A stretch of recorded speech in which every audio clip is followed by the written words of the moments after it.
What's up, guys? Flippin' Landlord Ninja here with Two Guys Take on Real Estate. I'm out in my backyard and I wanted to talk to you about how I quickly look at a deal to see if it warrants looking at it further or just throw it in the trash and move on. As always, we really appreciate it if you like, subscribe, and comment. And don't forget to hit that notification bell icon because we've got lots of videos coming out every week. Two Guys Take on Real Estate.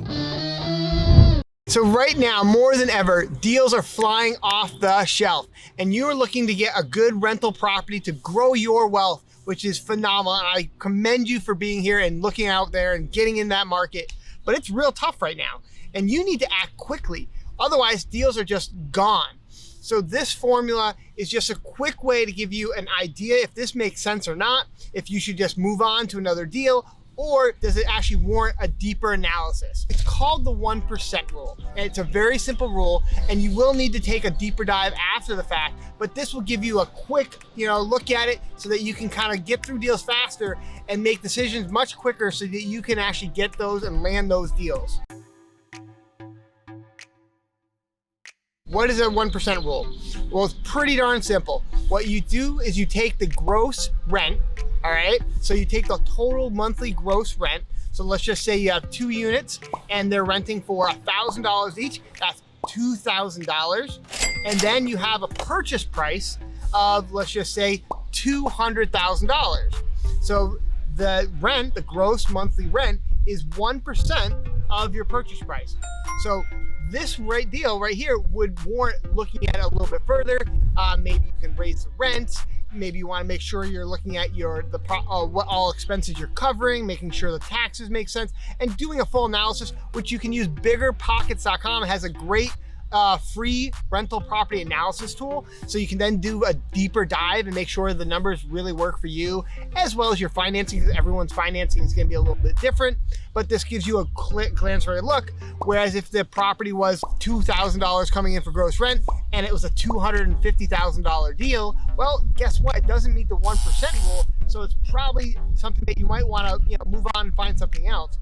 Or if it's $2,000 a month coming in and it's a $150,000 purchase, that could be a fantastic deal. Now, mind you, one thing you do need to be careful of, this generally works for turnkey property. So if there's tons of work that needs to be done, such as the roof, heating systems, all that stuff, the total purchase price is also including any real deferred maintenance that you're going to need to do right away.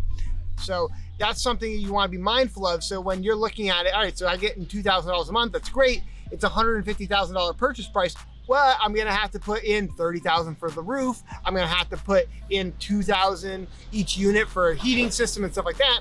You want to kind of calculate that all into that purchase price so that when you're looking at the full 1% rule, it makes total sense. $2,000 a month in, $150,000 plus $30,000 in rehab. All right, it still works. But obviously if it's $100,000 rehab, now you're back to below that 1% rule. So this works generally really, really well in B class areas. So where it doesn't work as well is in your C and D class areas. Generally, you have a much higher maintenance and a higher turnover cost. So you're gonna be mindful of that when you're looking at properties as a whole. This is just a rough formula. You really wanna go into a full analysis of the property, like using that spreadsheet that BiggerPockets comes out with, or create your own Google spreadsheet that you do and perform analysis on it so that you can make really good informed decisions. But once again, this works really well when you're looking out at turnkey properties and out-of-state investing and other stuff like that. So once again, I'm just wanted to give you a brief analysis of how to look at a deal from a quick napkin sketch so that you can kind of make quick decisions, because right now it's insane out there. I know I put property on the market and it's gone within less than a day. I'm getting offers that are over asking and I'm locking it up. So you need to go quick. Otherwise you're gonna see those fade away. Now, one way to quickly, like I talk about all the time, is maybe getting off-market deals like wholesale, or whether you're looking for distressed property, whether it be condemned property, or it looks like driving for dollars, such as this video right here.